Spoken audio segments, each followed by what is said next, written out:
Oggi operazione denuncia del sindaco 5 Stelle di Porto Empedocle, Ida Carmine. Questo dopo che la Procura della Corte dei Conti cita il suo predecessore Lilo Firetto, attuale primo cittadino di Agrigento, come responsabile del default del comune, che ha amministrato fino al 2014. Sono stati chiesti 1 milione di danni e l'interdizione dell'attuale carica.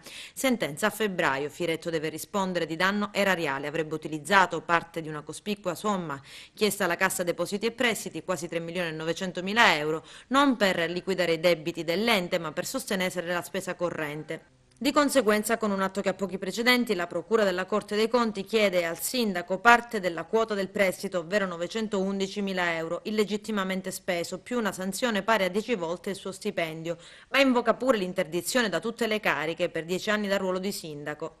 Ma i tre nodi al pettine pesa sulle casse del comune di Porto Empedocle anche il debito con la società Real Marina che si occupa della raccolta e smaltimento dei rifiuti. Ad oggi, è quanto si legge in una nota inviata dalla società non solo al sindaco Carmina ma anche al prefetto Diomede e alla procura, il comune ha usufruito di 10 mesi di servizio pagando solo nel mese di settembre la mensilità di gennaio e febbraio, ed ancora si legge nella nota: sbandierare di aver pagato ingenti somme e chiedere dove sono andati a finire lascia traspirare una scarsa conoscenza su cosa significhi eseguire un servizio così costoso.